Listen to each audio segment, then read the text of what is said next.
We're all bracing, not quite sure what's going to come of this. First Alert Chief Meteorologist Paul Heggen is here. Now, Paul, I know it's going to kind of gradually ease up on us, right? Right. It's going to get hotter inland tomorrow and kind of stay in that same realm on Friday. And then the real heat arrives on Saturday, right as everybody's trying to do Labor Day weekend stuff. And it seems like this happens a lot around Labor Day. The overall weather patterns favor that because this is when we typically see these heat domes building towards us from the desert southwest. Our quiet weather pattern, we've been near normal, a nice marine layer moving inland for the past 10 days, even 2 weeks.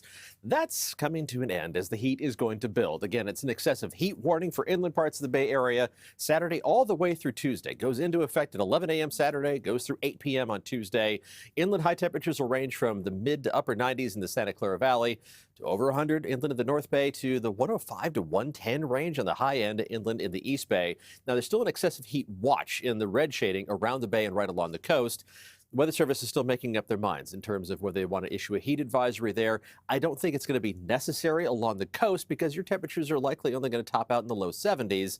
But around the bay, temperatures could reach into the 80s. And with so many homes lacking air conditioning in that part of the Bay Area, it might be worthy of a heat advisory. But the real heat is going to be inland. Temperatures well into the 90s inland tomorrow and again on Friday.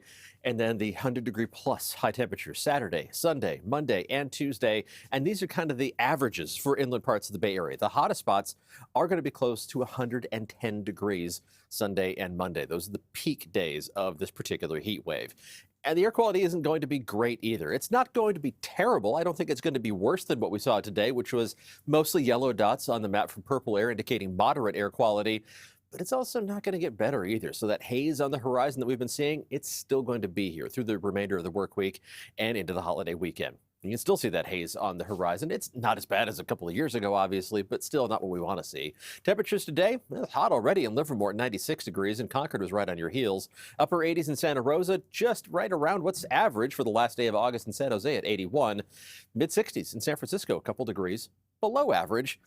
Don't get used to it. Temperatures are going to be building. Right now, we range from the low 60s along the coast to the 60s and 70s around the bay to mostly 80s and 90s farther inland. And again, temperatures are going to continue building through the rest of the work week.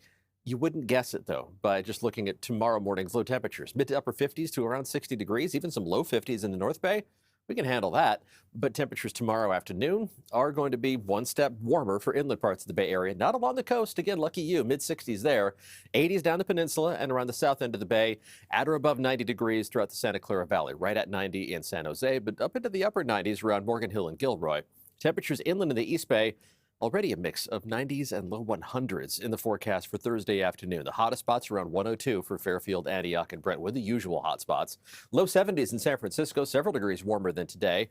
A mix of 70s and 80s for Oakland and the East Bay, and mostly in the lower half of the 90s inland in the North Bay.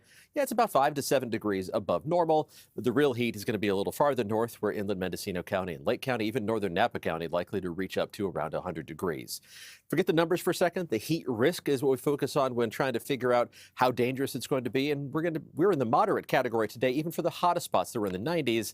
That becomes much more widespread, and we even see some high areas of heat risk already tomorrow afternoon for parts of the North Bay, East Bay, and even into the higher elevations on either side of the Santa Clara Valley. This map is going to look a lot more red as we head into the weekend. 7-day forecast includes that warm-up. Temperatures over the weekend are going to be well above average. They'll start to back down in San Francisco already Monday and Tuesday, but it'll be more of a slow trend downward farther inland. 90s in San Jose, at or above 100 inland in the East Bay and in the North Bay. But along the coast, oh, not bad. Upper 60s and low 70s. That sounds pretty nice in comparison.